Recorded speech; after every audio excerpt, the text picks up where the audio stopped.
Joining us live now to discuss is King 5 political analyst, former state attorney general Rob McKenna. Thanks for joining us, Rob. Thanks, Joyce. First, just your reaction to the president's address, which, as you know, was sharply critical of the UN, of world leaders, of climate change, migration policies. It sounded a lot like one of his speeches at one of his campaign rallies. It wandered from topic to topic. It was very aggressive, but it was consistent with his overall worldview, which is not multilateral. It is nationalist. It is America first. So it was consistent there. And then, later on, he said, "Oh, of course, I support the UN," after attacking it pretty relentlessly. But it's an example of President Trump being very aware of what is important to his base and really playing to that base, which is suspicious of the United Nations and doesn't like American entanglements in the world. Of course, the president lives in a world where he has to be involved, so he's trying to have it both ways in a sense. He dismissed climate change. He urged nations to close their borders, among many, many other messages today. How do you think all of that fell on world leaders? It probably didn't earn him any favors with other world leaders. But again, I think it's a speech that was really aimed at his base more than anything else. Immigration is a very good issue for him politically. Even the Democratic Party supports, securing the borders now. They're disagreeing over ejecting people who are already here. But it's a good issue for him. It's probably the best issue for him so far in his presidency, his second term. On climate change, again, he's got a lot of base supporters who don't believe in climate change and want fossil fuels. So a good issue for him there.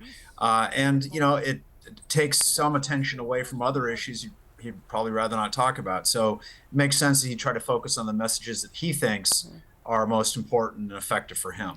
Let's turn to what's happening in Washington, D.C. The president, as you know, canceled talks with Democratic leaders to negotiate a deal to avoid a government shutdown just days before that September 30th deadline. So what is the strategy there, do you think? I think the strategy is to put maximum pressure on Democratic leadership in the Congress.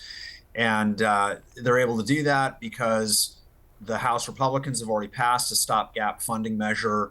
53 Republicans in the Senate are ready to vote for it. Of course, in the Senate, you need 60 votes, and the Republicans don't have those right now. So what the president, the White House, and Republicans in Congress are able to say is, hey, we've done our job.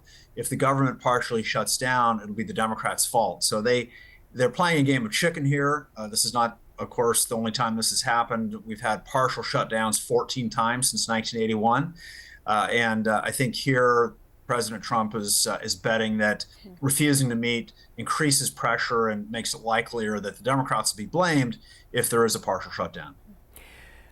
What message do you think that this all sends to Americans about bipartisan cooperation at what is a critical moment right now in our country? Government shutdown would be bad for everyone. It would be. And the fact is there isn't that much daylight between the two sides. The Democrats want to include reauthorization of a tax credit for federally backed health insurance premiums. It's set to expire later this year. Republicans are saying, hey, we support that tax credit too, but we don't think that including renewal in the stopgap funding measure is the right way to do it. So there's not a lot of deep policy disagreement over what it would take to put this stopgap funding bill through.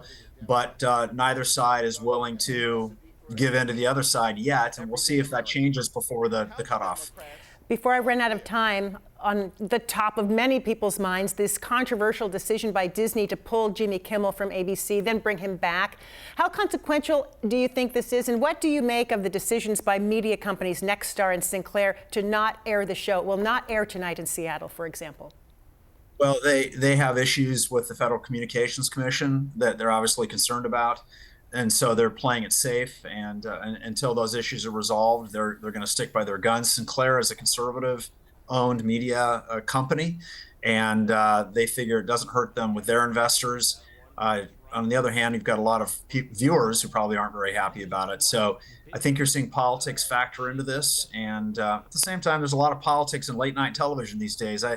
It's hard to remember that when Johnny Carson and Jay Leno wouldn't really talk about politics nonstop like the current hosts do. And I think that Sinclair and Nexstar are betting that their corporate interests outweigh whatever harm they suffer with their viewers.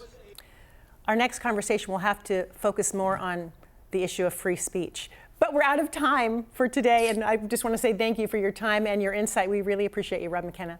Thank you. Thank you, Joyce.